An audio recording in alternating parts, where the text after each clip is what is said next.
السلام علیکم، میرا نام ہے بیرسٹر خدیجہ صدیقی اور میں ایک پریکٹسنگ لائر ہوں. کرمنل کے کیسز کرتی ہوں، ہیومن رائٹس کے کیسز کرتی ہوں، اور میں ایک شو کرنے جا رہی ہوں جس کا نام ہے ساڈا حق.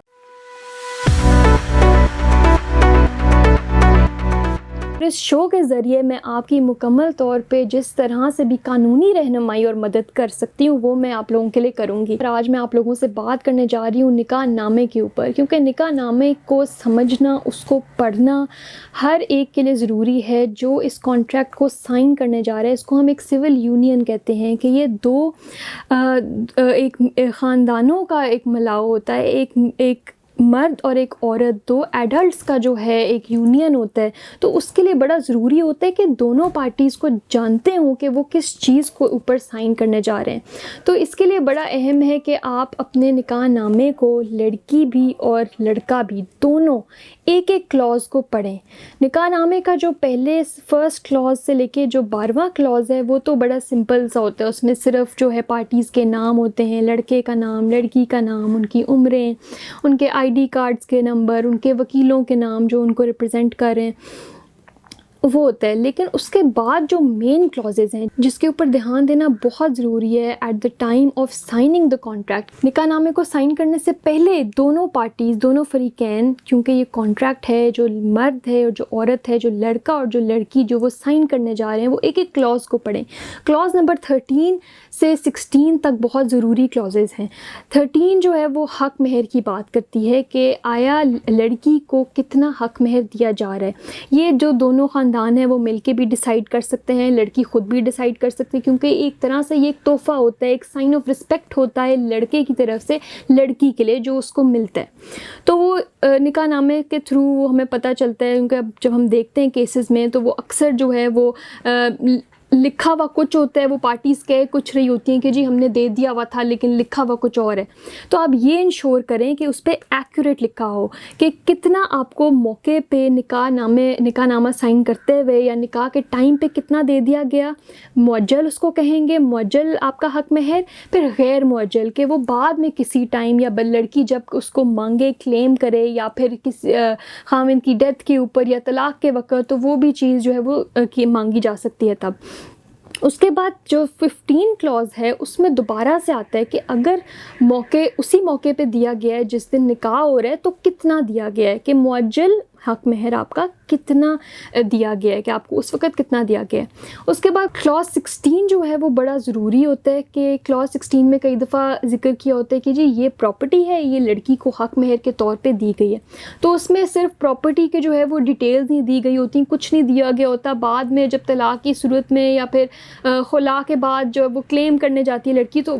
بہت مشکل ہو جاتا ہے اس کو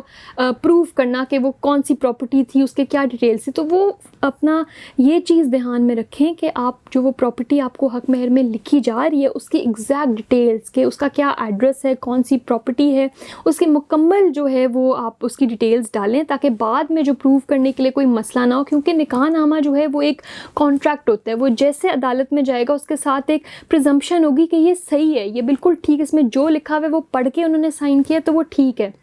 اس کے بعد حق مہر کے بعد جو ہے ہمارا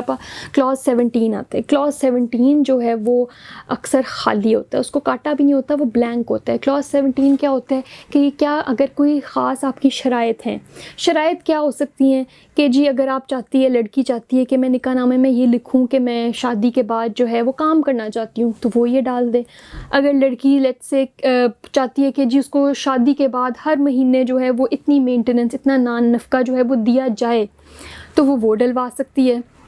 لیکن موسٹلی جو گرلز ہیں وہ اس کو ایکسرسائز نہیں کرتی ہیں، لیکن یہ آپ کی مرضی ہوتی ہے. اگر آپ نے اپنی پسند کی کوئی ایسی چیز لکھوانی ہے جو آپ کو لگتا ہے کہ شاید آپ کو نہ اس طرح سے ملے تو آپ اس کو وہ لکھوا سکتے ہیں. پھر کلاس 18 جو حق تفویض کا رائٹ ہے وہ تو ہمیشہ جو ہے وہ کاٹا ہمارا ہوتا ہے. لیکن اب چونکہ گرلز میں اویئرنیس بھی آ رہی ہے، لوگوں کو پتہ بھی چل رہا ہے کہ ڈیلیگیٹڈ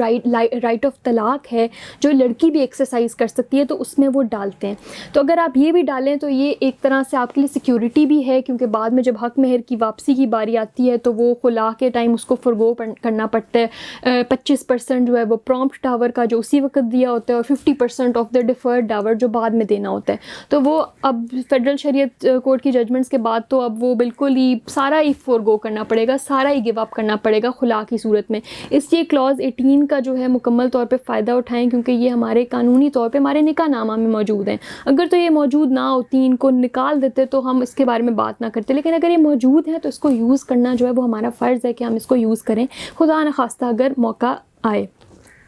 اس کے بعد جو ہے وہ کلاز ہمارا 19, 20 اور 21. 20 اور 21 بڑا ضروری اس لیے ہے کیونکہ اس میں لکھا ہوتا ہے کہ اگر تو لڑکے کی پہلی شادی نہیں ہے, اگر اس کی دوسری شادی ہے یا لیٹس سے تیسری شادی ہے, تو کیا اس نے اپنی پہلی بیویوں سے اجازت لی ہے, اس کے اوپر وہ ہاں یا نہ لکھتا ہے, اور وہ پھر ایک اس کا الگ پروسیجر ہوتا ہے یونین کاؤنسل سے ویریفائی کرنے کا کہ کیا اس نے واقعی اجازت لی ہے اپنی پہلی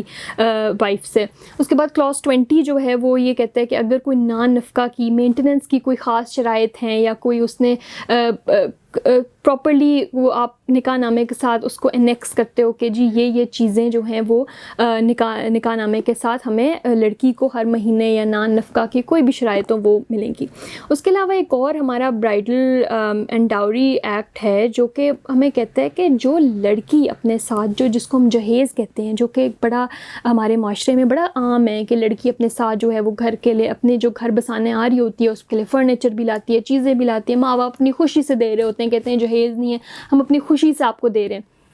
تو اس چیز کے لیے ضروری ہوتا ہے, اس وقت ہم سوچتے نہیں ہیں, خوشی کا موقع ہوتا ہے, لیکن ہمارا قانون ہمیں یہ کہتا ہے کہ جو چیزیں آپ نے دی ہیں آپ اس کو نکاح نامے کے ساتھ اٹیچ کریں کہ یہ ساری چیزیں ایٹ لیسٹ ایک لسٹ ہو, تاکہ بعد میں جب وہ اس کی واپسی کا دعویٰ ہوتا ہے اور جب خدا نخواستہ چیزیں نہیں صحیح رہتی تو وہ ان کو آسانی ہو جائے ان کو عدالت میں جا کے پروف کرنے کے لیے کہ یہ ساری چیزیں جو ہیں یہ ساتھ نکاح نامے کے ساتھ لگی ہوئی ہیں اور یہ لڑکی اپنے ساتھ لے کر آئی تھی. تو اگر یہ آپ انشور کر سکتے ہیں کہ جو ڈاوری ہے, جو جہیز ہے, اس کی بھی اگر ایک لسٹ ساتھ انیکس کر دی جائے تو وہ آگے جا کے بڑی آسانی ہوگی کورٹ میں آپ کو پروف کرنے کے لیے, کیونکہ وہ نکاح نامے کے ساتھ اٹیچ ہوئی بھی ہوگی. تو میں امید کرتی ہوں کہ آپ کے جو بھی جن کے آگے بھی نکاح آ رہے ہیں انہوں نے نکاح نامے اپنے پڑھ لیے ہوں اور وہ پڑھیں, ان کو ساتھ بیٹھ کے بے شک لڑکا اور لڑکی پڑھیں اور دیکھیں اس میں وہ کیا کیا ڈال سکتے ہیں تاکہ دونوں فریقین کے لیے, لڑکا اور لڑکی دونوں کے لیے آسانی پیدا ہوئے. اگر آپ کے پاس کوئی مزید سوال ہیں یا کسی قسم کی کوئی مشکلات ہیں تو ہم آپ کے لیے جو ہے وہ رہنمائی آپ کو دینے کے لیے جو ہے وہ تیار ہیں. امید ہے آپ لوگ اس شو سے مزید فائدہ اٹھائیں گے اور قانونی رہنمائی لینے کے لیے ہم ہمارے شوز کو فالو کریں گے.